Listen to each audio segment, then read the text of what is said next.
Okay, so we're recording September the 11th, interestingly, 2024. And we're here with Carl and Romeo. Great to see you guys. Tonight's focus is parapsychology and experiences of the paranormal, which I'm really excited about. And Romeo is a doctor of parapsychology. Do I have that right? Yes. And Carl is a ex-student of the College of Psychic Studies, and really excited to be here with you guys. We're going to be joined by other people as time goes on. I've had many paranormal experiences, and I was thinking about it earlier on this evening. And I've had ghost experiences. I've had um, visions of shadow people, or also angels. I've had ET experiences. Um, I've seen reptilians. I've seen shapeshifters. I've had an experience vibrational shifts in energy, where I've experienced like walking into a ley line and being aware of it, or some kind of like energetic shift. Um, Dimensional shifts where you feel like you're going into a different vibration, like that as well, as the ley line thing.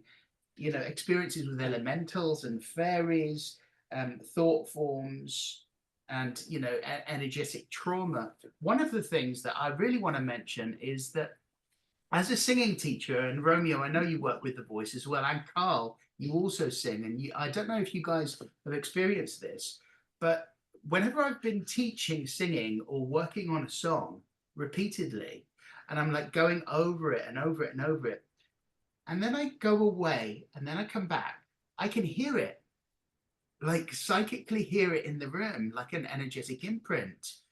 Um, and I've learned when I've been teaching singing to cut away the energy in the form of blessing it, like using light to cut away. And if I psychically seal the energy, it goes. I don't hear it, the energetic imprint. Have you guys experienced anything like that? Not me, no, I just hear it in my head. Well, maybe that's a form of it. When you Maybe like also, and then I'm dreaming it as well, because I've been learning it for so many hours during the day. Then in my dream, it's like you wake up with it in your head, but no, not energetically in the room. Right. No, I haven't either. I think that's a very unique thing, but it's fascinating. Yeah. Oh, really? Okay. Well, in my exploration of psychic protection, there's a very old book by Dion Fortune. I think it's called Psychic Self-Defense or Basic Psychic Self-Defense. She talks about elementals being thought forms and how they sort of take on their own, energy form, and they can be animated with energy, almost like sort of cartoon ghosts or something. I don't know. Yeah. Yeah. Is did you I'm fascinated to know, like, when you studied parapsychology, Romeo, like what did they teach you exactly? Did they teach you how to look at different energy forms? And Carl, I want to hear from you as well about that same thing. Romeo, what did you learn? Tell me a little bit. Well, in parapsychology, we covered a lot of different topics, but it's not necessarily that they are teaching us to use abilities. That we are more covering people that do have abilities or did have abilities, or any case studies that were made in these people, or anything that is documented about the supernatural or the paranormal. I did have a lot of experiences as well myself. This was prior to the doctorate, and also after. I mean, but these were experiences myself. And when you talk about like placement of energy that then goes into a sort of animated state, that reminds me of some situations that I've had where, for example, I was helping someone and I was getting rid of this localized energy that this person had that was manifesting in an illness in this person, and more specifically a gangrene. And this person was taking medication and it wasn't going away. And as I dove deeper and dug deeper into this person, and was basically, with the aid of many different entities and specific entities, we were recycling this energy. At some point, this energy jumped at me, Yeah. and it had intelligence. And it sort of felt like, I would say, if I were to, give a specific name to it, it sort of felt like a little demon there. Yeah. And it felt like it was a localized energy that was dense and stayed there for such a long time, and it was fed in such a way that it developed intelligence. Wow. And it was very, very interesting, and it manifested in several ways, actually, because we were in this room, and then the electronics went crazy. There were dogs as well. Dogs normally they approach when there's healing sessions and all this. The dogs went wild. I mean, there were people from downstairs coming up, trying to understand what was going on. And so yeah, I do think that, and this is the whole thing about parapsychology, that there is intelligence in everything. I'm really glad you said that, because you've reminded me about something. Now, I'm a great believer in the law of action, and as we are going to be talking about this subject, which is quite heavy and dense in places, I think it's important that we do some kind of psychic protection before we move on, because we're going to be focusing on this. And even though it's an exploration, I think that, even if it's something as simple as just imagining white light covering us, then that would be helpful in some way. But I'm going to just lead us just very quickly in a visualization, okay? So I'm going to ask you to put your hands on your knees with your fingers outstretched, and keep your spine straight, and visualize a white light coming down from space and coming over your head and around your auric field, and just breathing that light all the way down into the toes. Just holding that visualization for a moment so that we're all sealed in this white light, which represents all the colors and a protective egg of light. Holding that visualization for a second. Now detaching and requesting from the Mother Earth a violet flame of transmutation and protection. Is visualizing this with humility coming up through the soles of the feet as high as we can imagine. Again, a living conscious entity with intelligence. And just seeing this coming up through the body and the aura, the auric field, as high as we can imagine. And just holding that visualization for a moment, knowing that no harm or no force can penetrate that shield of the violet light and the white light. And we just give thanks for those frequencies or energies that are protective and shielding, and just returning with our eyes open, fully present and aware, in gratitude. Thank you. Thank you. Can I say something? Please say something. I'm just kind of I want to pick up on the word intelligence, because I think for people who might be listening later, to me, intelligence is kind of a little bit loaded, because there's so many different levels of intelligence, and I would certainly agree that some of these things, they develop a kind of a survival instinct or awareness or whatever. But I think we probably need to distinguish between different levels of intelligence with regard to intent, cunning, scheming, and kind of stuff like that. You know, so I can imagine some of these thought forms or energies would have developed a sense of survival, which is kind of an instinctive intelligence. And yes, they'll attack the person trying to get rid of them. But, you know, as to, you know, we wouldn't be equating their level of intelligence to our level of intelligence, where we can plan and scheme and kind of things. And I'm not saying there'll be others that have higher levels of intelligence, and there are certain forces out there and beings that are, you know, vastly different. But I do think it's worth bearing in mind as well when we deal sometimes with these entities that you know, the level of intelligence that we're dealing with can vary quite considerably. That makes a lot of sense. I'm interested to ask you, Carl, in your study, you know, at the College of Psychic Studies, you know, what did they teach you?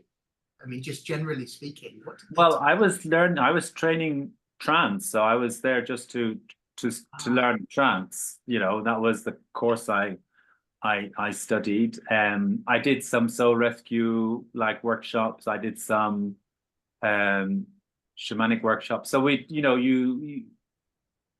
I guess it was like, you know, an evening college where you choose a particular subject that you were interested in, and there might be regular lessons or there'd be kind of visiting lecturers. So as you know, I went there mainly to study trance mediumship. So that was my major, you could say. But I also was interested in a number of other topics. So depending on who might be visiting. So Alberto Villoldo, the guy, the shamanic healer, he came and did a workshop one weekend. I was at him. Tracy Ash, I did some of her workshops, as you know. So it varied. And yes, I guess from a kind of my experiences, having been through a situation where I had a walk-in removed from me, that would be a direct experience of a kind of a paranormal event. And I guess as a trance medium, when I invite my guides to take over my body, that's a kind of a paranormal event that I'm in collaboration with. So Okay, I'm going to ask you both a question about walk-ins and about spirit attachments. Yeah. And I don't know if you can have the same perspective, a different perspective. Let's see. So there's this idea that we invite, whether conscious or unconscious, these beings to be with us, or that they have to have permission in order to attach themselves to us. These lower frequency entities, or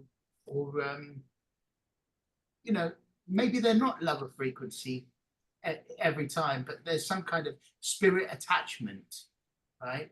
Do you think that everybody has them all the time, unless you know how to clear and shield yourself? What are your thoughts? You want to go first, Who goes Romeo? first? Sure. So what I think about this, I think that it really depends on also the level of awareness and energetic strength of the individual himself or herself, because I definitely know that you can invite consciously or unconsciously an entity to have some sort of, you know, control or influence in your life, but there's so many factors, and I'm aware that there are so many factors, and I'm aware that I only know a few of them. But the ones that I do know is that it's very related to their own awareness, what they know, so the individual, what they know about what they're dealing with, their spiritual or energetic, not spiritual but energetic strength, or and also their it's very also, it correlates very much with emotions. So I often, for example, avoid saying certain things or giving too much information in certain scenarios because I realize, for example, that if we're dealing with some entities that are a bit more dangerous, just the fact that I'm making someone aware or making someone afraid, it triggers something and it opens doors and opens portals. So yes. And I also know from personal experience that, for example, a skeptic, this is a very good example, a skeptic, which normally I tend to call them the isolators. These are people that are they're not affected at all by a lot of things. And this is because they simply don't believe in them. They simply don't, that doesn't exist in their awareness. So this actually protects them very, very much. So this is a good example of how much influence you have over what you invite or disinvite to come into your life and have a role. That makes sense. Never thought of that. I was going to say, I don't think everybody has some all the time. Right. I do think, and I think we have to kind of distinguish, if we're getting kind of technical, between entities and, let's call them, I don't know, vibrations, echoes, like, I don't know, like if you went into, you know, a haunted place and there's a lot of kind of energy stored in the fabric of the building, you know, some of that might pick up and rub off on you, but it doesn't mean you have an entity attachment. It just means you've picked up a little bit of resonance, and it's like, you know, you can brush it off afterwards. And I don't think people have to give permission, necessarily consciously or unconsciously, for it to happen. I think it can happen without their knowledge. Certainly in my case, it happened without my knowledge, but I understood why it happened because I was learning to open up as the trance medium, and it wasn't a malevolent entity. It was just, you know, somebody who passed on and hadn't moved over to the light and just was hanging around and was looking for a way to, you know, still experience being alive through somebody else's, you know, eyes, basically. And I had no concept, no awareness of them being there until I went to this soul rescue class. And they left me to be the demonstration at the end, not me knowing why. And then when I found out, it was like, oh, okay, it was it's a longer story, but it left me in no doubt that what happened was real, because I had a very physical response to them yanking this entity out. And even before they went to do it, obviously the entity must have had some sense of what was going to happen, because even before they called me up to be the last demonstration, I was feeling myself getting really anxious, and I didn't know why, you know, I had no idea. But I was getting really kind of anxious and, you know, toward the end of this workshop, and it all became clear. So I guess answering your question, Alexis, I think there's lots of different ways in which it can happen. And I definitely think we're able to make ourselves vulnerable to it happening very easily, very unconsciously, if we're not aware of, you know, how our thoughts manifest, you know, our environment, and if we allow fear to overcome things, and you know, and if we're opening up in an unhealthy way and stuff like that. So but I do think there are lots of people who just kind of seem to be immune, and I think perhaps that's maybe their energies are more contained in some ways, or they have, like, you know, this shell of it doesn't I don't believe it, so it doesn't exist, which kind of protects them, which, you know, as you think, so you believe, so you are, sort of thing, I guess. So, you know. True. Yeah, like you said, you know, intent, really powerful word, and fear and emotions. I'd never made I mean, I'd obviously thought about emotions being linked to portals. It makes a lot of sense.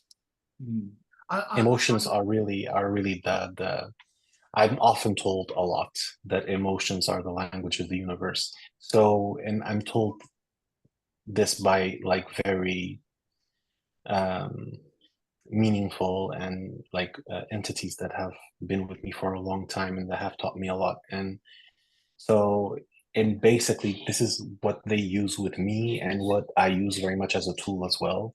Yeah. And I mean, I've seen what fear can do to. I've seen people physically transform, Me too. which was one of the scariest things I've ever witnessed. Like physically transform into a monster in front of my eyes due to fear.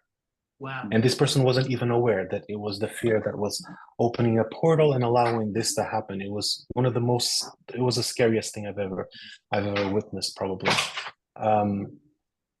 And even with the entities that I work with, they always talk about the heart, and they always talk about the emotions and love, and even how to use it almost like an instrument that just channels energy and just can do these amazing things, even shift universes.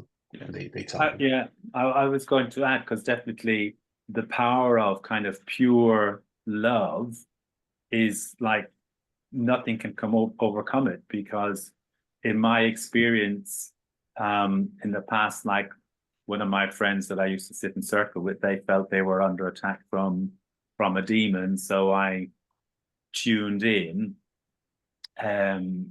because I was at home, and I did get this impression of this demon, but because of where I was in my own spiritual development at the time, my belief was,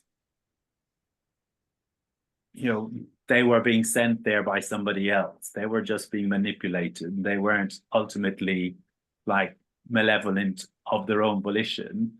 And I didn't want to, let's say, vanquish it. I wanted to bring it into the light. And that's what I did. I just allowed it to come to the light through me by my kind of as the channel, and and welcomed it and embraced it and transformed it, like, and I didn't see anything. To me, I wasn't concerned that I was vulnerable in any way, because I had such a strong belief in the power of the love at that time to be able to, take and transform. So, I do think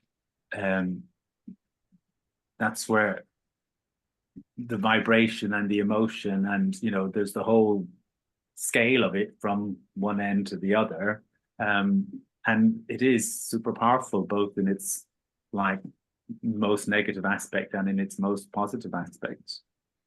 That's beautiful. Do you want to add anything to that, Romeo? I mean, I completely agree, and I could even share some experiences that I had that proved this to me, and they were very relevant, very important. Like, for example, I know that every single person that is involved in some sort in these topics, they normally have to go through a lot. So in my case specifically, I had an extremely abusive childhood, and if there was a topic of my childhood was the unloved. So so I had all sorts of different abuse in all forms from the closest people to me. And what this caused in me was this, I just felt contempt and neglected and completely unloved. And I used to have this terrible idea of myself, and I used to think that I was the worst human being in the world. I used to think I was also very, very unappealing to anyone. And later, when I started to understand certain things and start getting in touch with more, with higher frequencies, with some of these entities, what they told me was that you asked and you had to go through this experience of being unloved to understand the power of love, because this is what you're going to be using. And I say that and I still get chills because this is so true. I've had experiences that I didn't even know it was that sort of love that was happening. Situations where I was attacked and, for example, having a certain reaction, even in my mind, like um, I can say specifically, I remember that I was being attacked and I was in the verge of dying and I was aware of it. And because I wasn't protected at the time, because a lot was going on, it was definitely it. And I remember thinking, my mother is going to wake up and she's going to find me dead in my bed. And then I was just rescued. And I remember sometime after that being told you were unprotected and you were rescued because of your altruism, because of you thought about your mother and your empathy towards your mother more than the fact that you were dying. Another situation was I had as well a very close friend of mine that apparently was possessed. And some friends of mine brought this girl over, and she was clearly possessed. And I had never dealt with this. I had never, you know, ever done any sort of and attempted any sort of exorcism or studied about this or anything. I was 21 and I didn't actively do anything. I was just very susceptible to energies, and I could feel everything. But in my attempt, very briefly, to try and help this girl and trying to pray and trying to do and to gather all the resources, the little resources that I had at the time, and actually praying together with this girl while she was like laughing very demonically and saying very ugly things, which, by the way, she was saying things about my childhood that it was impossible for her to know unless she was possessed. And she was actually saying that she was the one that had done that to me, to try and trigger me. So in my despair to try and help this girl, I heard, I didn't hear it. I received a message telepathically saying, do not use any sort of benevolent energy or love as a weapon. Instead, welcome the evil into the realm of love. Welcome it into you. And again, I get chills saying this because as soon as I did this, as soon as I shifted my thought and I thought, okay, instead of using and projecting it as a weapon, I will open my heart towards it and say, you're welcome to come in. The girl immediately fell to the floor and she didn't remember anything, and it was completely gone. And the thought of how amazing and powerful that was, just to be like, come here, you're welcome into all this love and this unconditional love, and it just went away. It was very, very, very powerful. That's probably one of the most profound things that I've ever heard, really, truly. Because I've always thought of love as a weapon, as a shield, and that's shifted it for me. What I just heard you say. There's a couple of experiences that I want to relay, but I'm going to save them because I want you to use this time. We said at past that you would do your segment, and whatever it is that you would like to share, I want to give you the time to do that. But before we do, as we approach past, is there anything that you want to add, Carl, before we hear? No, only that was just exactly kind of how I felt in that situation I described with the demon. It wasn't that I was trying to smother them with love or anything. I was just welcoming them in. And I do think that's the thing, because then it's like you're not making yourself vulnerable. You're just offering yourself up as a source of love to heal everything. And and I don't know, it's that's why I agree. it can be the most powerful thing, more powerful than anything else. And also, when you were talking by about, surprise, because they're not expecting, not expecting you to do yes, that. yes.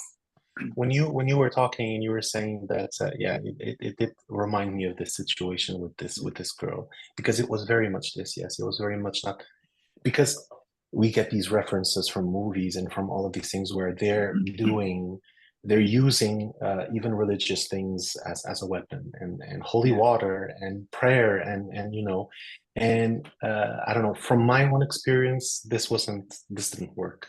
If Use you it push as a against weapon. something, there'll always be a counter push. That's the law of physics, and energetically as well. So like anything that you're causing a direction, there has to be an equal and opposite reaction.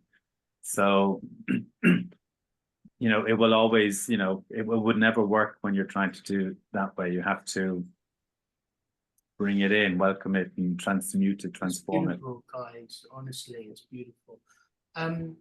Thank you so much for teaching me that. It reminds me of that movie, Poltergeist, with Carol Ann, and there's the little woman, when she goes into the television. I haven't watched it. Oh, okay.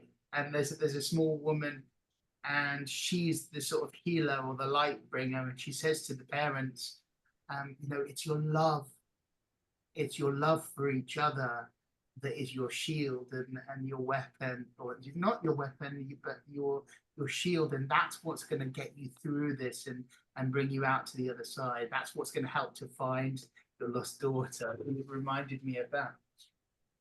Okay, Romeo, I'm going to give you the floor to speak about whatever you want, because this is your segment now. I've told you that I haven't prepared anything. I just like to wing it. I like to just, I'm enjoying just having this back and forth with you guys. Normally, the last time I was here, I always have in mind that I'm talking to people that also deal with this, and these are not students. Like, I have students of mine as well, that this is a different audience. They are absorbing, and I think that here it's more of sharing our findings. And well, what I was thinking about sharing is, I've had a lot of experiences and a lot of different experiences, and it's funny because they are so diverse, and I really don't fancy myself as a doctor in parapsychology.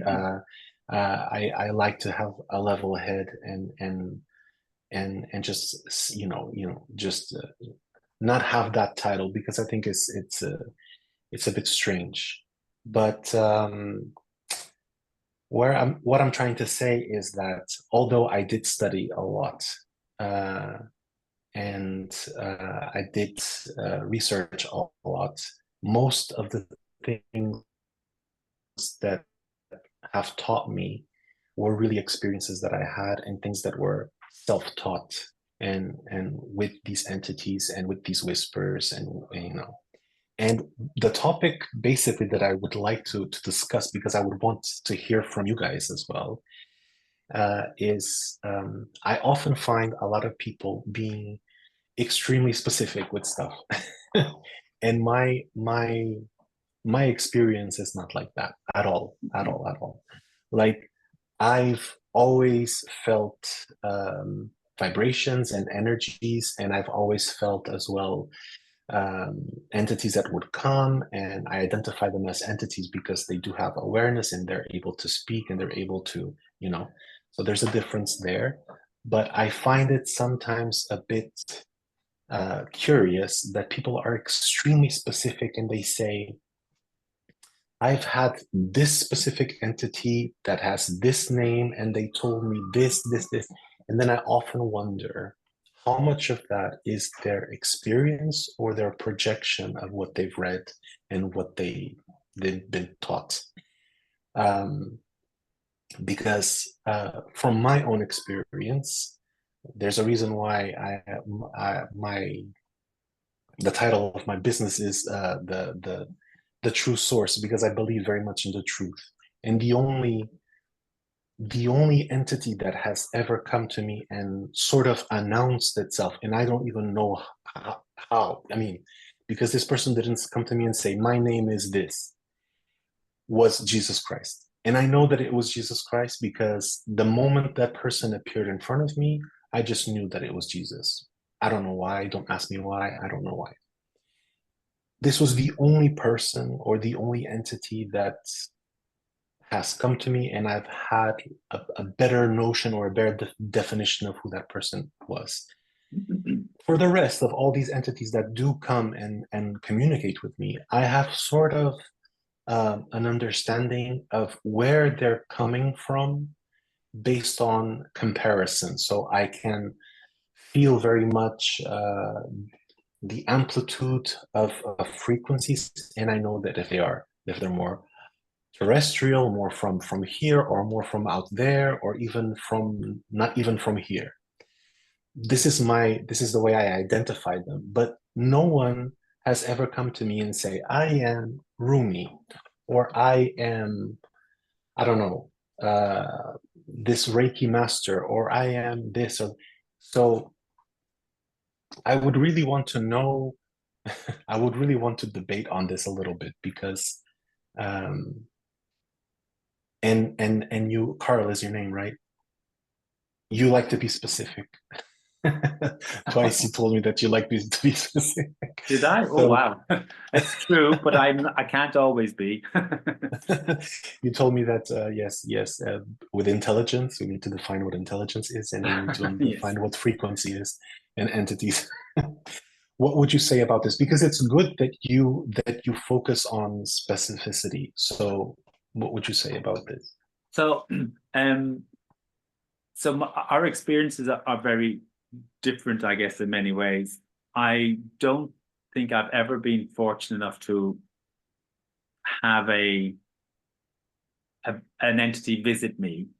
So, but as a trance medium, where I go in and allow the entity to take over, as part of my training, I basically, I guess, and when it happened the first time, it was like we'd made a soul contract a long time ago. So there's a person in spirit that then works with me regularly, and in the beginning, like when I was developing as a student, had no idea what his name was. And eventually people in the class asked his name, and he gave a name. So he goes by that name.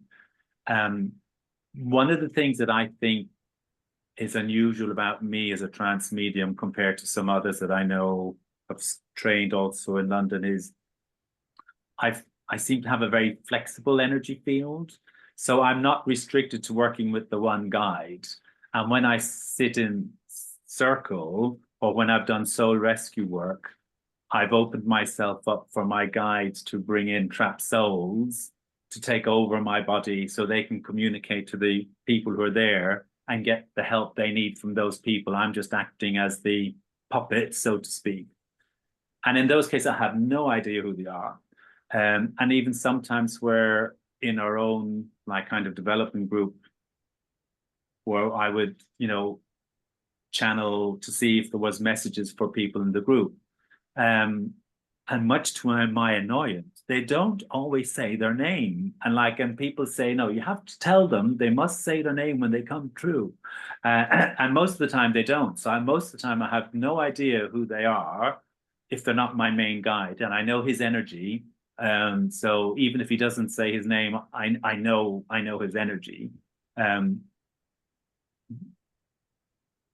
it kind of, so I'm kind of with you. I don't think it's necessarily important. As a person who likes specifics, it does annoy me a little bit because I'd like to know so I can, maybe it's giving them a label or having a way of being able to say, okay, next time, then if you come another time and you're using the same name, we're kind of being able to establish a stronger kind of understanding of who is who.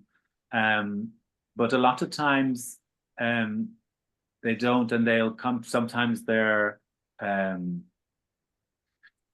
what people would call star beings. One time it was they said they were a Davic essence, but they were like from way, way out, super many galaxies away.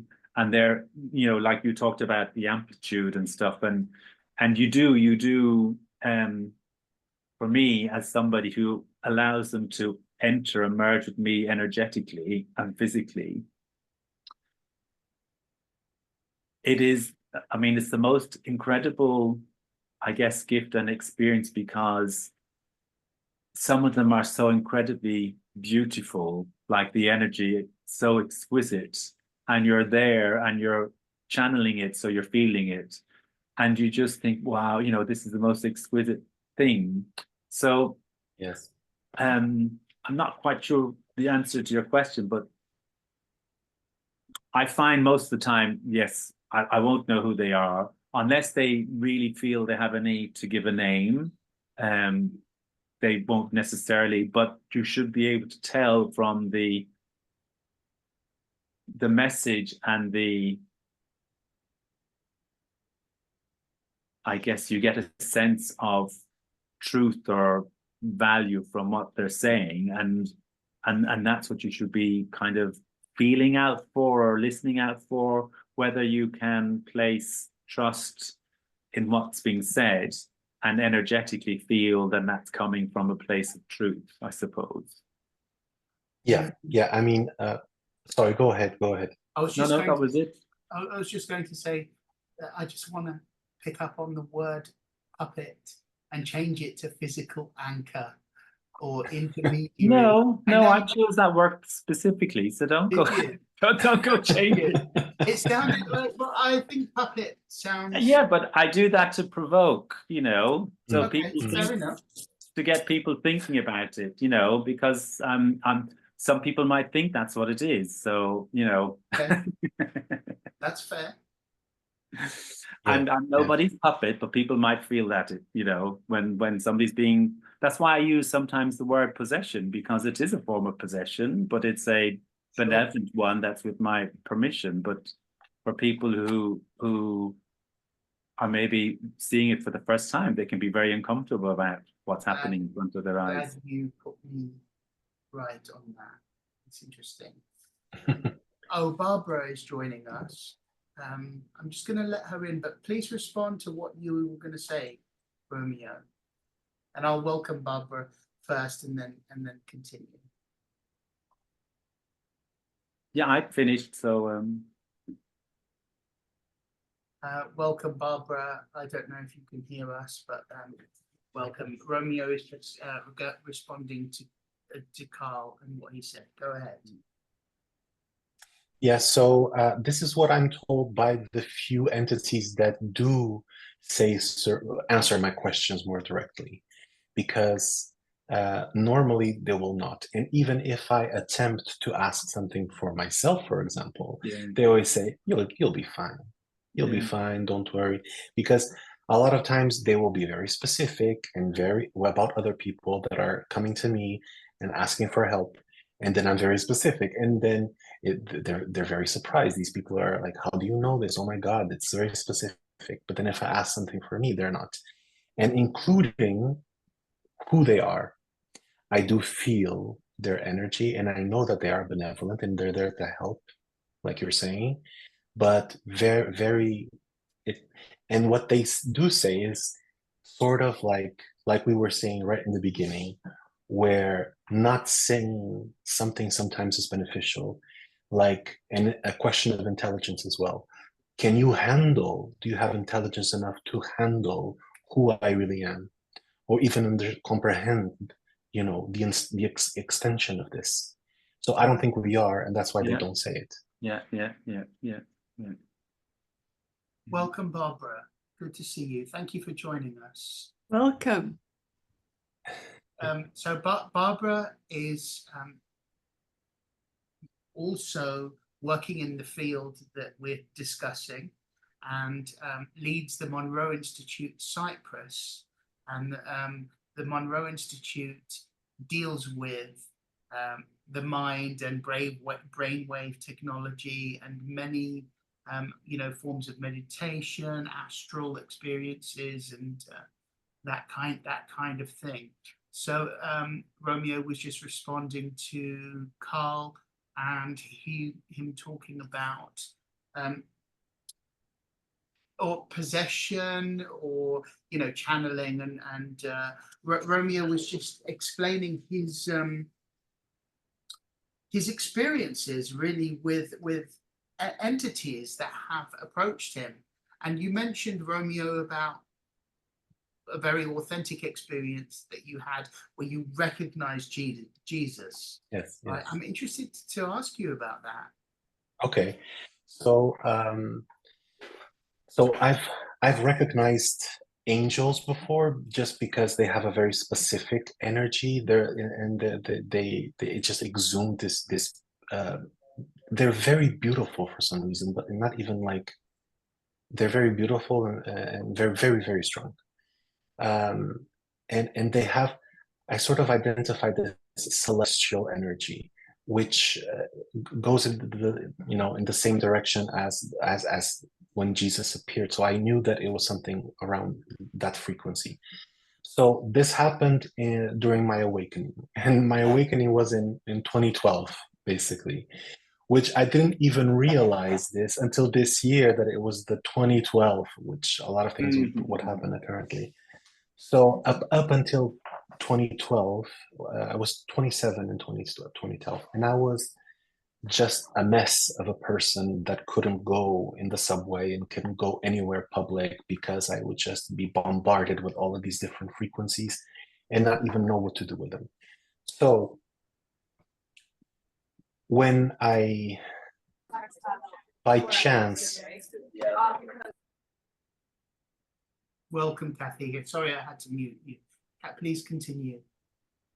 So when by chance I met the person at the right time, apparently, because it's always like that, and then these people that were more versed on energy and meditation, and I really didn't know much about any of this, and Reiki as well, and all these things. They decided to do this initiation to me, and according to what they were saying as well, they were going to do this complete Reiki initiation in all the levels at the same time. And according to them, it was something that they had never done before, but they were being told by their entities that this is what they had to do to me, after attempting to see my aura, and they couldn't, and they had to meet in a group to be able to see it. And I even have this recorded. It was very, very interesting. But anyway, long story short, when they were doing this initiation to me, I could clearly feel that I was inside of this vortex of energy. And I don't know at what point they were in, but I can distinctly remember just all of a sudden seeing a man, and his face was quite close to my face. And I could only see his eyebrows and his eyes, basically, because I couldn't really see much of a face because he was very close to my face. And immediately when I saw his eyes, again, don't ask me how, I don't know. Nobody told me. He didn't tell me. It was just in my heart, like deep inside myself. It was like, it's Jesus. And it was the only time that I had this. And he basically said to me this telepathically. He said, pay very close attention right now. Focus. And I was like, okay, I'm focusing. He's like, pay attention, pay attention, pay attention, pay attention. And I'm like, okay, I'm attentive. And he's like, open yourself. And then he says to me, whenever you try to reach out to me, you always think of heaven, and you always reach out upwards. And I'm never there. I'm here. I'm inside of you, inside your heart. That is the fastest way to get to me, always. And this just resonated with me so much that until today, any client, anything, it's always what I do. I always go inwards. And even with students of mine, and I tell them to do exactly the same thing. Go inside of yourself. And for me, this works. And basically, this was the only time that someone or an entity, or I could identify with more precision who it was. That's beautiful. Thank you for sharing that. I just want to pick up on something that you said also about your childhood, that you had a very abusive childhood. And there's a lady who is a regular contributor to Sacred Segments, who is a lecturer in metaphysics in Los Angeles, and she's also a practicing witch. And she taught she witnessed her father kill her mother. It was one of the things that she witnessed. And her name is Dr. Anna Stone. She talks about how she researched psychic energy. And from what you're saying, I consider that you are psychic and that you acknowledge that and you recognize that. Maybe you call it something else. But these experiences that you went through, she describes as an initiation. And you know, the pain that we experience, whether it's from childhood or later in life, they're initiations and awakenings. Would you agree with that? I do agree with this. And in that same year, in 2012, when I did shamanic rituals, and I went specifically to Colombia and we did shamanic rituals there, again, all by chance. But it was never by chance, because I do understand that my life, I mean, I've been to 70 countries and I lived in 15 countries, and it was all in a whim. It was all just being carried away by chance, and it was all part of my learning.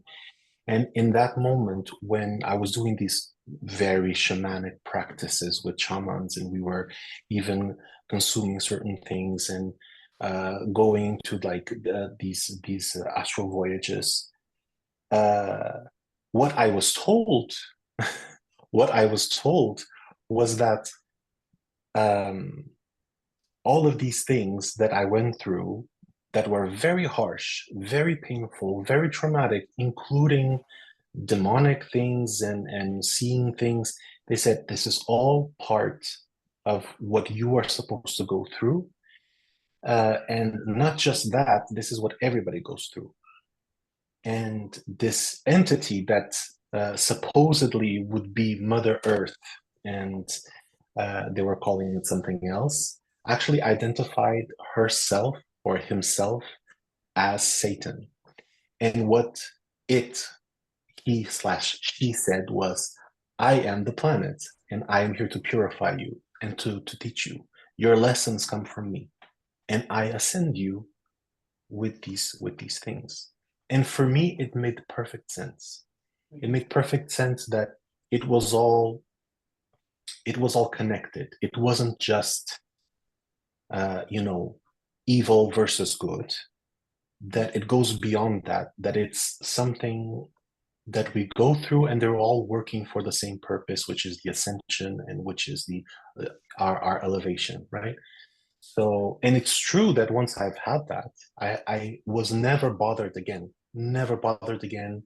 I mean, I was relentlessly bothered every day when I was growing up, like every day.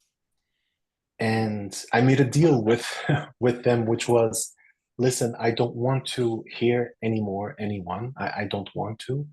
If you want me to, do what I'm supposed to do and follow my path here, I need some sort of sanity.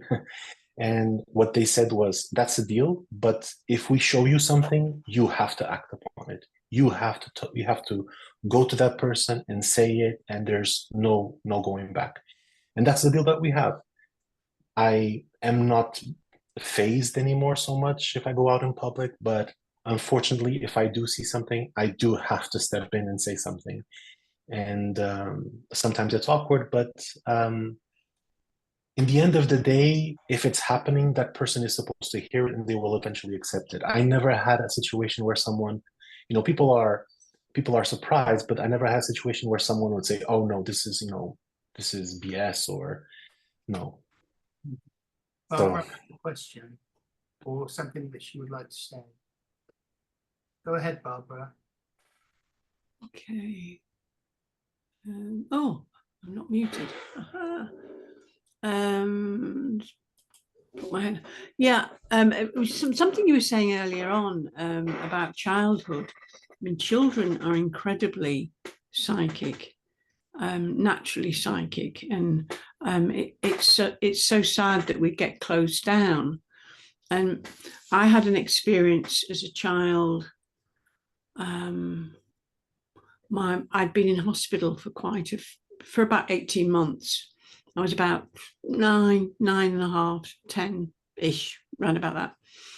And my mum had sent up a prayer to the Lord that if I got better, that she wanted me to. I had a problem where I had a thing called St. Vitus stance, so it was a neurological overstimulation. So I had lost all sort of control of my neurological system, but only on the right side of my body. The left side was perfectly normal, the right side wasn't. So it really made me look super weird.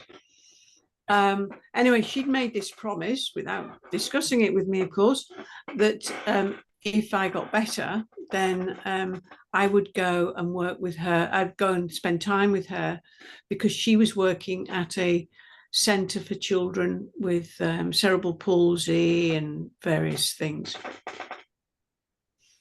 And I remember going to this place the first time.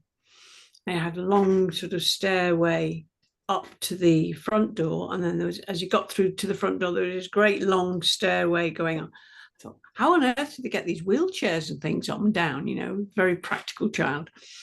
Anyway, what struck me after that was all these animals that are around. You know, there were dogs and cats and goats and donkeys, and I'm thinking, what on earth is going on here? You know, and I said to first of all, I said to one of the helpers there, who feeds all the animals? And this woman looked at me very puzzled, and she said, what animals? And I said, the animals that are all over the place. Who's feeding the animals? Feeding the animals. And she gave me a sideways glance, and I went to find my mum, and I said, you know, Mum, who's feeding all these animals? And she laughed and she said, you can see them. I said, yes.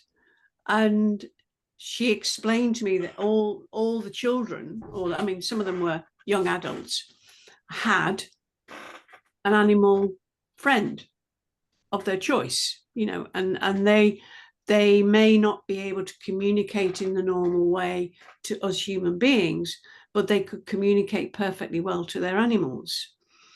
And, you know, that was my first opening up to a world which had got far more layers in it than there appeared to be. And it was a great opening, because I mean, I still love animals, but yeah, it's I mean, the main thing I get these days is I'll just see out of the corner of my eye, I'll be doing something, and I can just see a shadow figure moving off to the left or moving off to the right, and I just, you know, just say, oh, hello, you know, what are you doing here?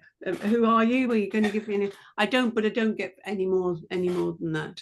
I experienced that multiple times today, particularly today, multiple times. Yeah. Yeah, and I was thinking, is it because I recently got diagnosed with early cataracts, as you know. Well, some of you know Carl, I think you know. So I was thinking, is it the cataracts? But I was definitely seeing like shadows in the corner of my head, and I keep looking over thinking, is it a mouse? Is it a spider? What is it? You know, I would just like to say hello to Kathy, who joined us as well. Hello, Kathy. Thank you for joining us. I don't know if you're there, and if you want to unmute and just say hello, feel free to speak if you want to. Are you there? Don't feel you have to. It's completely up to you. If you just want to observe and listen, that's also fine. But if you want to put your camera on and say hello, please do. Because this is also an opportunity to share our paranormal experiences. Yeah. That was a lovely story, Barbara. Thank you for sharing. Oh, you're welcome. I love that. I would like to share an experience too, if I may, and maybe get some feedback. So there was a guy called Kedrick Olsen. He's been on Gaia TV, and he works with the runes. And what he specifically does is battle dark entities, or get rid of ghosts and stuff like that. Anyway, I was having a long-standing issue with my mother, who has some undiagnosed mental health issues, and we didn't speak for 3 years. She lived upstairs from me. She still does, by the way. And you know, there'd been fights, the police had been involved. It's been long. This has all been healed now and resolved amazingly, which I won't go into how that happened. That's another incredible story.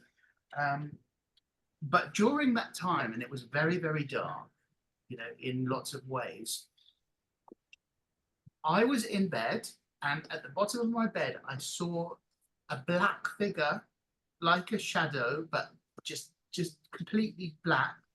And it grabbed me by the balls, literally grabbed me by the balls, physically. Yeah. And its message was to me was, I've got you by the balls.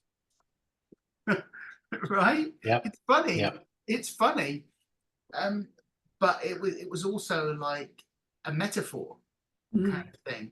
And I always felt that there was something very, very dark and negative attached or working through my mind, right? And this was a physical manifestation of some kind of energy form. And it was very physical. And he told me what I needed to do was draw a rune with my hands in light and create a drain. He gave me the specific rune. Create a drain. Oh, bless you. Thank you. And pull the entity down into the drain and make it go down. I did it, and it didn't bother me again. But I wish I'd known before you came on, Barbara. There was bless you, by the way. There was something really beautiful that Romeo said, and also Carl agreed and spoke about it, about using love and welcoming love, welcome the entity into love rather than using love as a weapon. And that was a very amazing revelation to me. And you know, I did try to use that kind of love energy in the past, but not in that situation. And I wish I'd approached it in that way, because it seems much more transmuting. But any feedback, welcome. That was the one, you know, experience I wanted to share. So I'm just curious, in your story, was it the entity itself that told you which rune to draw? Oh, so no, he that was Kedrick Olsen, who was he works with like. So he was the guy who told you what to do. Okay. Entities. Yes, he told me that what to do, and it didn't bother me after that. I don't know. I was just wondering whether it was a projection of a fear or some kind of worry that you manifested for yourself. It could be. I don't rule that out. It felt very, very real. Yeah. It felt. No, I wouldn't. I think it might still be, but it's just the for them to say that particular phrase is quite unique. I know. Yeah. Well, you know, it felt very much like some kind of. Say what you're thinking. A demon, you know, like a demon. It was for me. It was some kind of manifestation of a demonic entity. And there was a woman that was. And you think that this is and you think that this is related to your mother as well? Yeah. Yeah. Yeah. Yeah, Listen, it's a very complicated. It's complicated. I think that I firmly believe in what you're saying, and I think that you know you witnessed it yourself, and you know better than anyone. Uh, Using methodologies like runes, from my experience with darker entities, it's very good because there isn't much.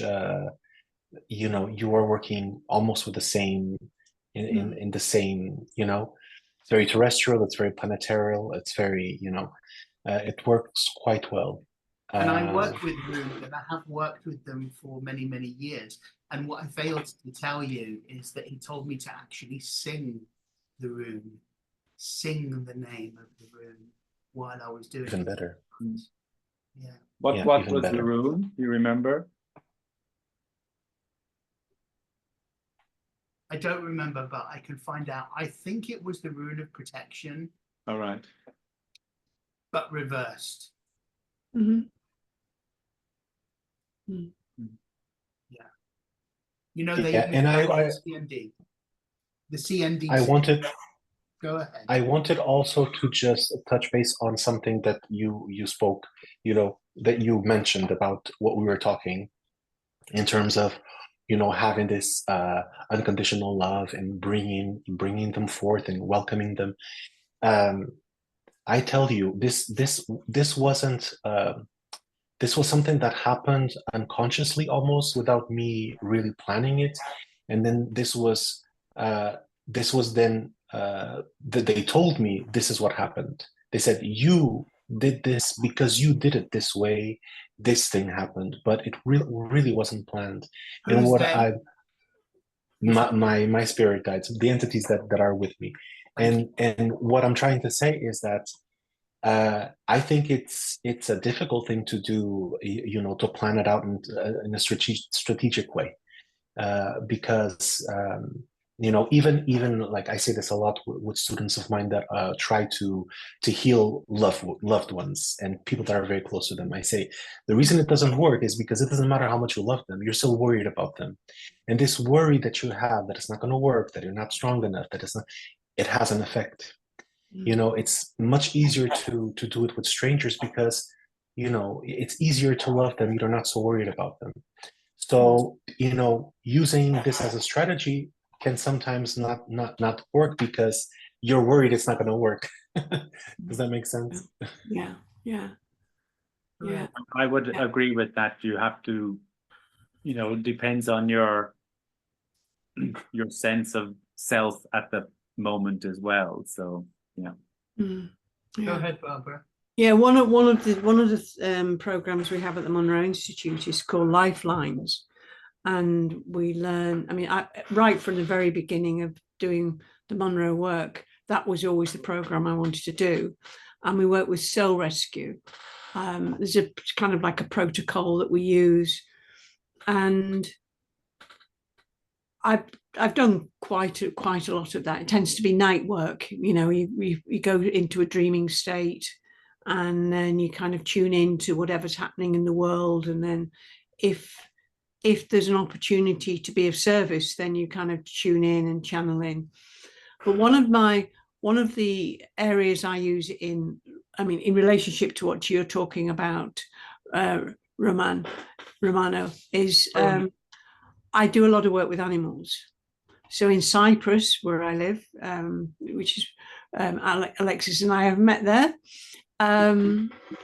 we get quite a lot of roadkill, unfortunately, cats and dogs that are killed on the road. And so basically what I do, if instead of getting upset about, the loss of life or whatever, I straight away start doing a soul rescue with the animal.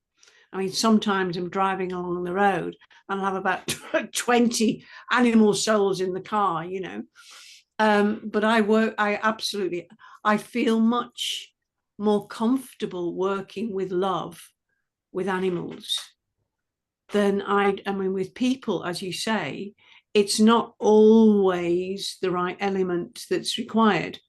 But Yeah. with animals, they're so receptive to it. And what we do, and I mean, we use the same technique with people as well, is basically I can't send somebody to the next place, and nor can the spirits send, you know, an entity that's trapped, a soul, whether it's an animal soul or a person soul. But what we can do is we can work in cooperation.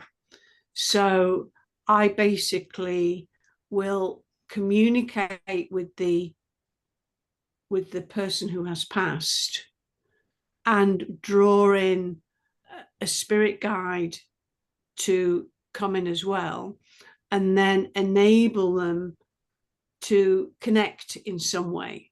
You know, with an animal, I'll bring in say it's a dog.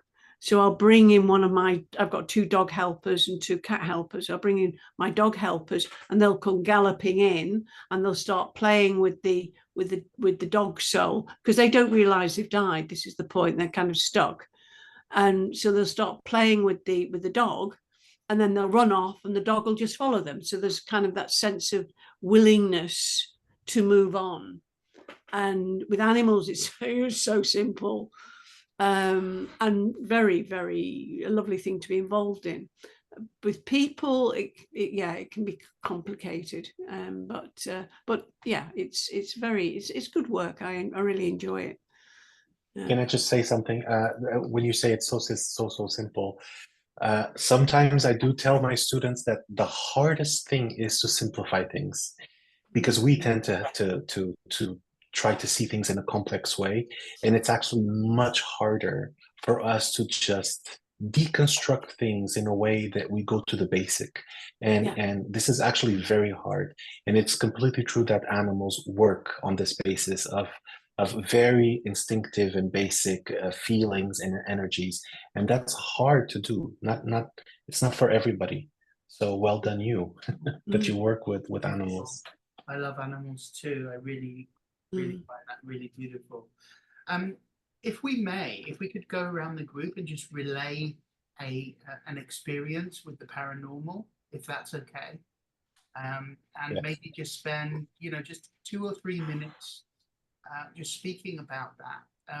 I mentioned, I'll start if I may, and I mentioned there was 2 experiences that I wanted to share. The other one was I was friends with a man who was thrown out of the organization that I studied psychic development with and healing, and he was thrown out for being in inverted commas, black magician. I think he was schizophrenic. He abused alcohol, and he smoked cannabis. But I saw his face literally change, and I saw another being superimpose himself over his face. But this guy was not Oriental, but the man that came through him was Oriental, and his whole face changed. And he psychically attacked me from a different space. So I used to be with a woman for many years, and he was sort of making sexual advances with her in front of his wife. And this was Christmas time. It was Christmas Day. I was in a very vulnerable place, and I locked myself in the bathroom. I was crying, and a cat came up to me, put his paw on my face, and started giving me healing. It was absolutely incredible. But later on, during the course of several weeks, he psychically attacked me by making me literally tear chunks out of my stomach with my fingernails. Yeah, it was quite something. But what I wanted to mention was that physical manifestation superimposing itself, and it was a different entity. coming through him. You know, I know you, Romeo, you mentioned that, but that was an experience that I, wanted to relate. And It's very scary to see, because for me, like I've seen things, and I was sort of, you never get used to it, but I was used to hearing the voices outside, when I was in my room, and I was used to, walking outside, and then having shadows follow me and things, and then figures, and they were always half human, half animal in a way when I could see them. But to see an actual human, flesh and bone, like in front of you, to just start to transform physically. And even nowadays, I still look back and I think, how was this happen? Did I really see this, or was this happening physically or not? Because then this was also in front of other people, and I have the impression that that they didn't see it, only I could see it. But I swear that this in front of me was happening like it was real. It wasn't a shadow. It wasn't like a a silhouette. It was someone, and specifically it was half of her face. So it's a girl sitting next to me, and she was talking about this situation that she's very afraid of, and it was half of her face transforming, and the other half normal. What's really interesting is at the beginning when you were talking about fear being a portal and emotions. This is before you joined, Barbara. Romeo was talking about fear and emotion being a portal for energy. You also said that you agreed, Carl, right? Which is interesting.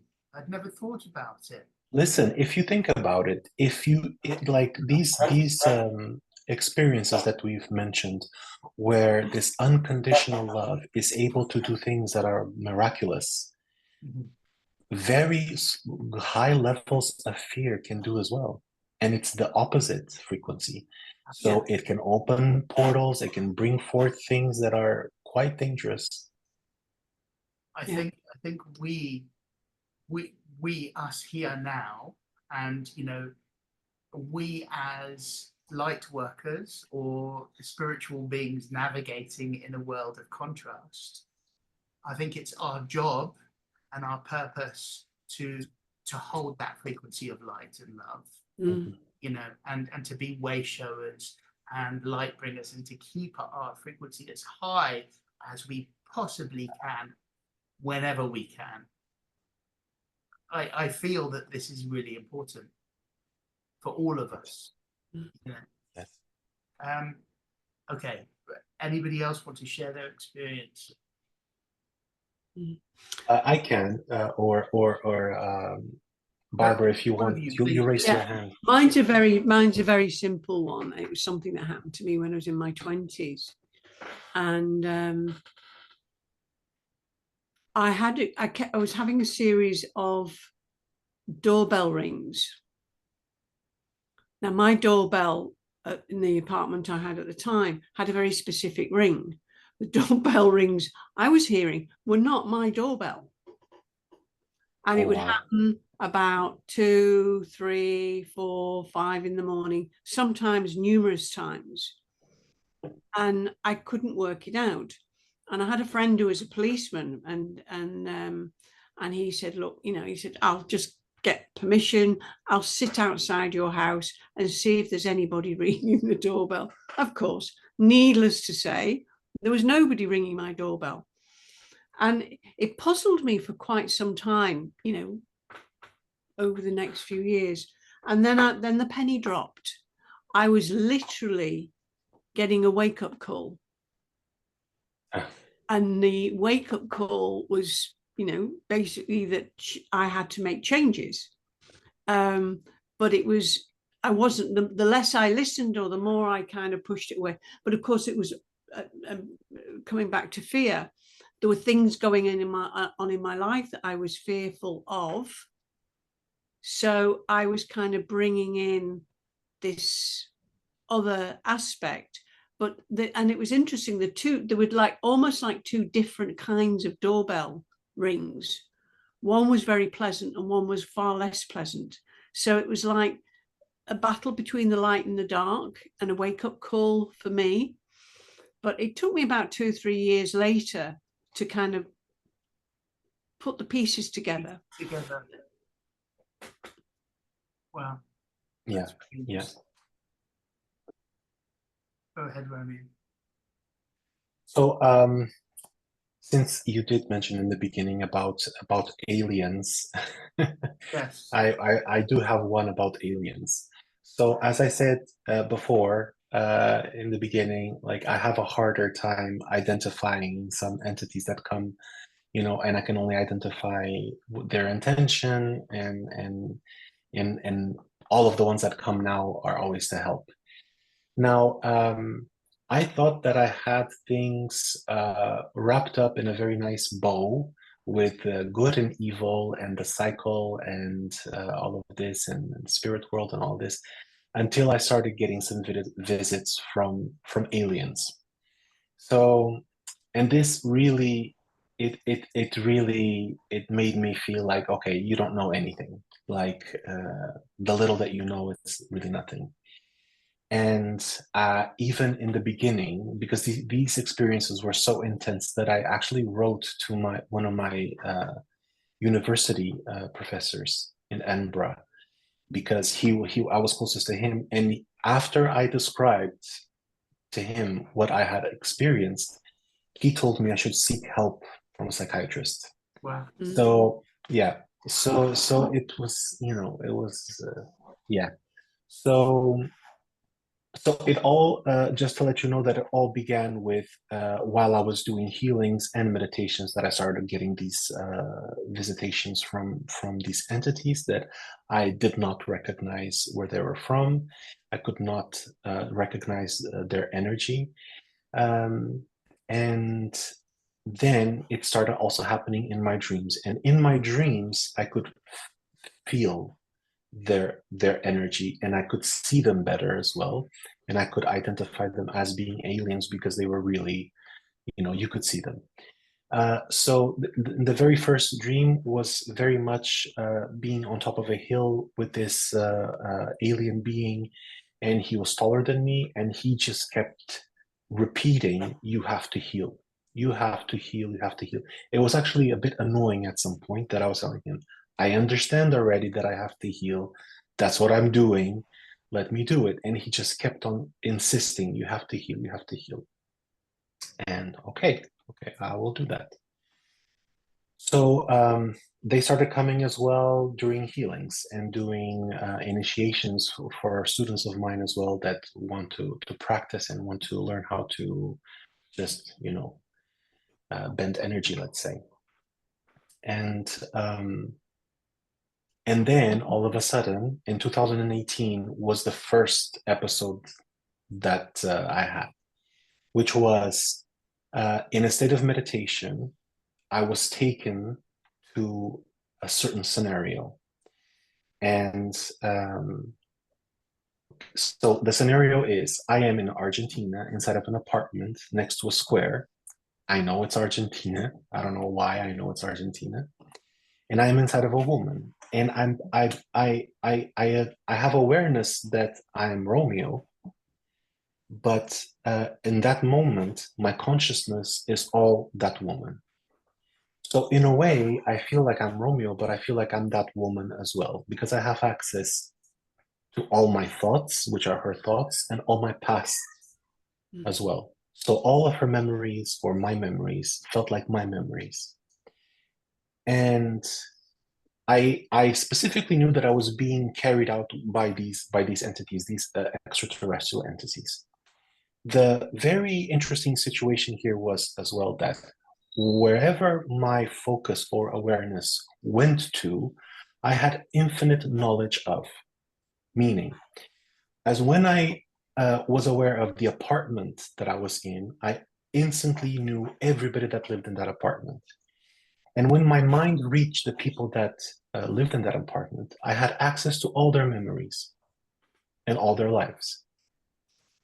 Then, as I became aware of where I was and wondering why I'm inside this woman and what is happening, I understand that I have an issue, a mental issue, and that I'm feeling trapped, extremely trapped inside of that house.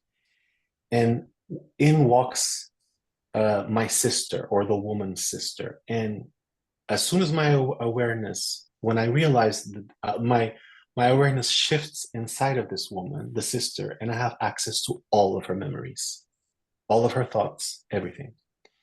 So although she was being very harsh towards the first woman with mental issues, she was very harsh, very like a soldier. She really truly loved her sister and she wanted to help her, but she was like a soldier. She was very, and then in comes the mother, and exactly the same thing. I go inside the mother, have access to everyone. And at some point, while I'm shifting between consciousnesses, I am inside of 10 different minds at the same time.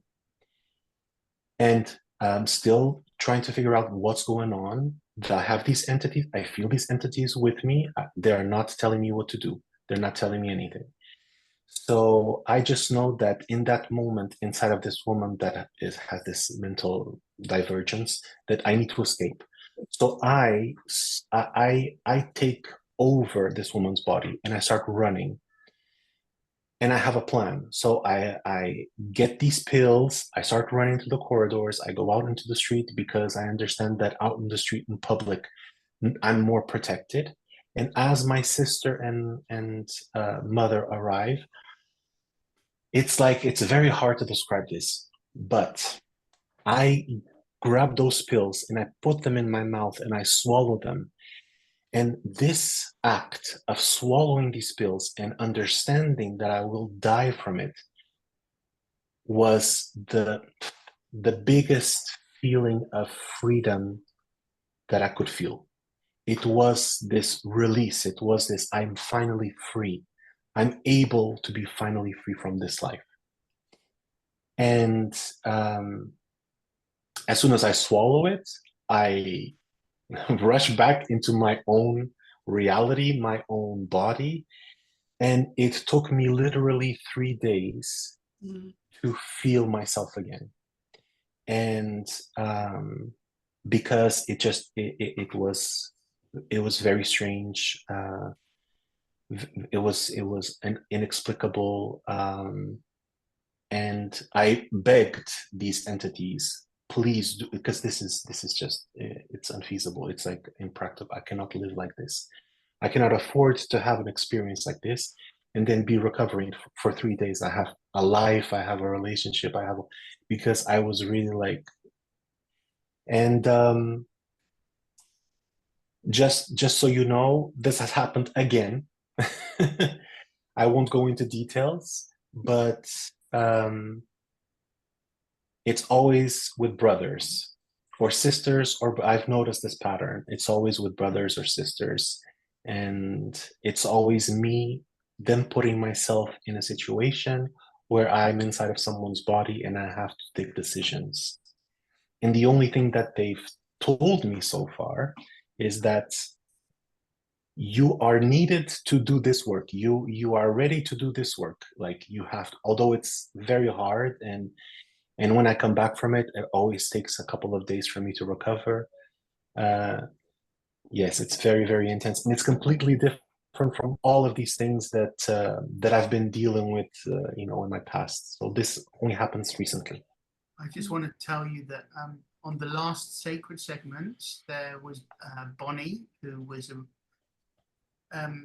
she's a near-death experiencer and a lifelong ET experiencer ever since she was a child, as was her father. But she's also a registered psychiatric nurse, and she didn't speak about her ET experiences for many, many years. And she felt that being a psychiatric nurse, that she couldn't reveal it because it sounded so crazy. I want to tell you that you know, even though that your professor said what he said, that I believe that these experiences are very real. I also believe that what you're experiencing is a type of multi-dimensional awareness that these ET beings are initiating you into, and that you are doing work on other realms. That's my feeling. As I'm sure you know and you realize. I do have a sort of, I don't know. I'm a bit biased because this is happening to myself. But it's listen. It's not just the okay. I'm back in my own skin. It's the exhaustion. Like to be inside of the mind of so many people at the same time. It takes a mental capacity that is it's just not possible. We aren't ready And until to we've taken to a very advanced level. Yeah. Yeah. Wow, that's intense. That's amazing. Thank you so much for sharing that. Carl, would you like to relate an experience, a paranormal experience? I'm trying to think of something I haven't already touched on already.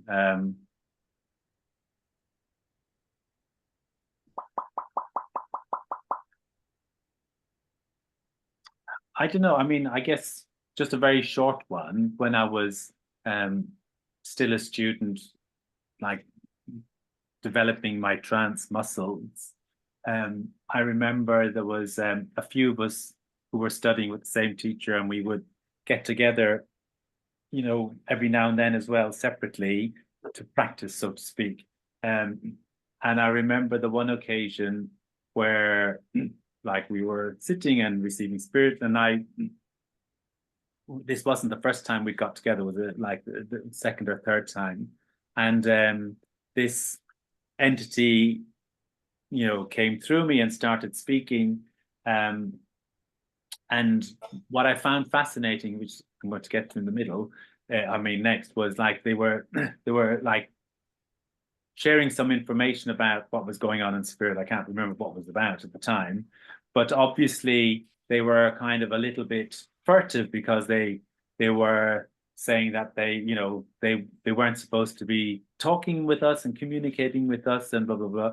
And then whilst it happened, at one point I felt like this band they squeezed the connection out of my head. It was the most bizarre sensation, because obviously he got found out, you know, and they were like closing the connection, but it felt like just this ring around my head that just like closed in and, you know, squeezed them out. And I've never forgotten that feeling, because you know, you don't always get tangible physical sensations when you're channeling. Sometimes you do, but that one was one of the ones that happened early on, and it still fascinated me that it wasn't just a kind of like, you know, on and off switch. It was actually like kind of a squeezing and closing, like closing the diameter of the funnel or whatever it was. Well, that's right. I mean, we are using, or you are using your crown chakra. Well, no, I don't think so. I'm pretty confident that the actual connection happens the back of the neck. Oh, the medulla oblongata. Yeah. So they come from behind, but I do feel. I feel activity here, but I do feel that the kind of point of entry is from the back of the neck, and they merge in from the back. Yeah. Wow. Thank you for sharing that. Can I say something about Carl?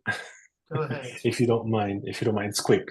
It's like this. I just want to make an observation. So I can see people and go inside of them psychically, and it's very interesting what happens to Carl when I do this, because I never seen this with anyone. It's like this. So to give an analogy, when normally I go into someone, I have to like pick the lock, try, and then sometimes I open the door and I go and there's another door. I actually have I've had situations where I've had former students of mine that would transform into an animal and challenge me, and I would transform into an animal, and only after we fought, then I was worthy to go in. What happens with Carl every time that I look inside of him, it's almost like the door just opens and I go in and I'm inside of this very like empty room. Not to say that he's empty, but it almost feels like his portal is so ready to just be open, and I just go in and it's everything's ready already. Everything's ready. And I never felt that with anyone.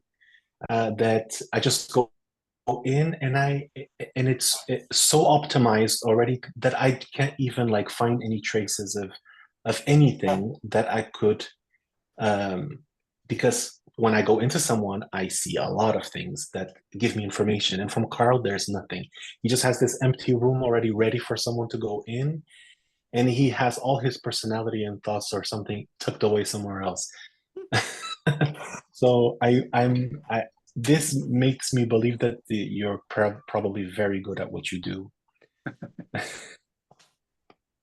Well, we can do a demonstration later if you want. You can watch from the inside. Mhm. I think that we need to close this evening, but before we do, I want to say a couple of things. I want to also give Kathy the opportunity again, who hasn't spoken, to speak. If you would like to, please unmute, and you can either speak with the camera on or with the camera off, whatever you choose. But if you would like to speak, Kathy, and share an experience, please do. Thank you for joining us. Thank you for being here. If you don't want to, that's also fine. You might be on. Oh, you're there. Hello. I am. I need to find a spot that's kind of private. Sure. It seems like I've had so many experiences, it's hard to pick one. Right. Yes, I'm right there with you on that one. You know, and they happen over and over again. I might mention one that's at the top of my mind at the moment. There I am. Hi. At the beginning of when COVID started in 2020, in March, a young woman who was the daughter of someone I know, and I know the rest of the family to a certain extent, passed away from an overdose of fentanyl.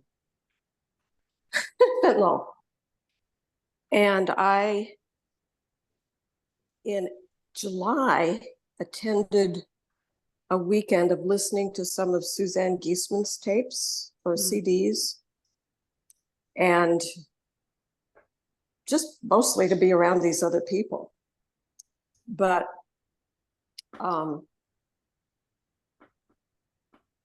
then 2 weeks later, I was at the same house meditating with a couple of people, meditating on creativity.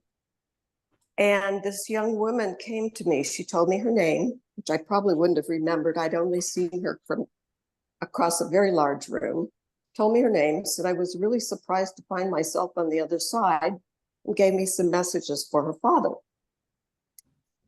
And she has come through a few more times. And one time she presented to me, it's a mystery, it's still a mystery. She, on 2 different occasions, mentioned insulin. And so I asked her aunt, her great aunt, you know, if she knew anything about, was she abnormally thin or anything? Because I looked up on the internet, it said the only people who would want to abuse insulin would be weightlifters and anorexics, people wanting to lose weight rapidly. And she did, her aunt said, you know, she was really thin. So then I asked her father about insulin, and he looked blank. And then I talked to her boyfriend, who I think was the one who acquired the drug, thinking it was something else. and he told me that her blood sugar was 0. Then I called the coroner to see if they would tell me something. And in this age of when nobody wants to tell anything, I was really surprised, but they talked to me. And they said they didn't detect it at all. So I don't know. I have pursued mediumship ever since. And I've had experiences too, which getting messages, which I really didn't pay that much attention to. I mean, I paid attention, but I didn't take it seriously about being connected to myself. So that is one. I've had instances where it feels like the weather is giving me messages, the weather and outside things. I've had things fall down around me for years, off and on. And learned, well, this is one I remember. I was going to be a temporary at an office this one time, and I knew the woman was going to go in the hospital, and I knew what was wrong with her. She was giving me the what I needed to be doing, and this man came and stood in front of her desk, and there were a bunch of file folders on the desk, and the file folders fell over, and I thought, oh. So I asked inside, and I got sent energy to this man. So I very casually just kind of directed my hands towards him. And there was a door behind, in front of the desk, behind the man. And then behind that, there was a window. I couldn't really see the window. But anyway, this cone of light came towards this man through that doorway.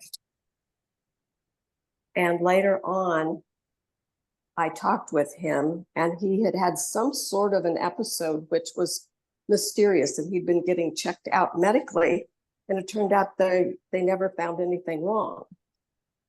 And so I believe I got to witness a healing in a really cool way by seeing that cone of light heading towards the man. That's just a couple of odd things. Cool. Really appreciate you sharing that. You know what I'm feeling, and you know, anybody else with any thoughts, please feel free to say what you want to say. But what I'm feeling is that when we're having these experiences, to not judge ourselves or listen to naysayers about them being imagination, because imagination is linked to psychic ability. Yep. It's the same thing, you know, and we are taught in this world not to pay attention to flights of fancy, you know, and we live in a very sort of 3D world when there are so many layers to it. So let's just trust our experiences and really trust ourselves that when we get the messages, we listen and we act on them. And I think tonight has shown us more than anything that love is the most important energy of all, right? And it's the thing that bonds us all together. And whether we are in that vibration or not, it's there waiting for us just to step in. And we can make that choice in any moment. I would like to close this session, but I want to say, please let's do it again, because we're just scratching the surface. And I know that you wanted to do some channeling, Carl, but I want to save it for another time. I would like to close this session with each of us making a power statement for ourselves. Okay, speaking words of power for ourselves. So I'll start and I will say, I'm enough, I am worthy, I am grace, I am love. And I'm going to ask you now, Kathy, to say a power statement for yourself.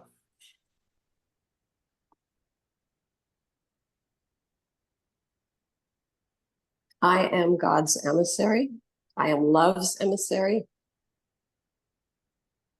I bring forth that which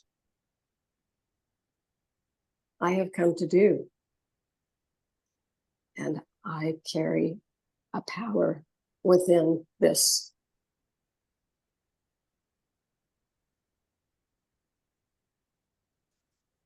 And so it is. Thank you. That's beautiful.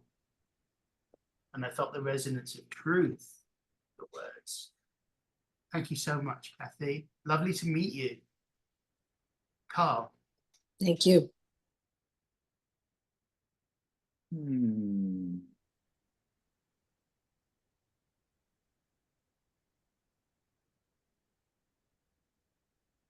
I guess just for now, I'm going to say I'm open to receive and to serve. Ooh. Breathe on that and just embody it myself. Thank you so much. That was beautiful. Thank you, Carl. Romeo. Okay, I would say I am very grateful. I am humbled by all of you. And I love myself. So important, so important. And we're held so often apart from that vibration. Thank you so much for reminding me to, and all of us, to love ourselves. It's the most important thing. Thank you so much. And thank you for everything that you have spoken about tonight. I appreciate all of you. Thank you. Barbara.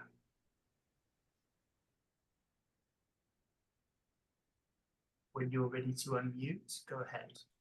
Yeah. Great. Right. Sticking with the line of simplicity, one of my ongoing power statements that I use is I am calm, I am centered, I am at peace.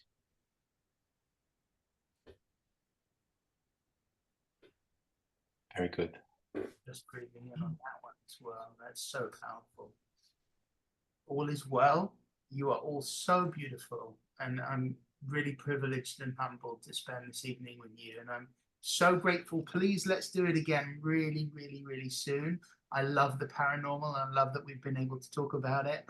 And yet we've only just scratched the surface. So let's do this again really, really soon.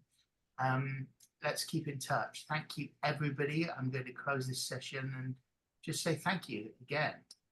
You're all amazing and beautiful. Thank you. All right. Have a lovely evening. Thank you all so much. Bye-bye, everyone. See you soon. Bye-bye. Touch. Bye-bye. Good night. Good night.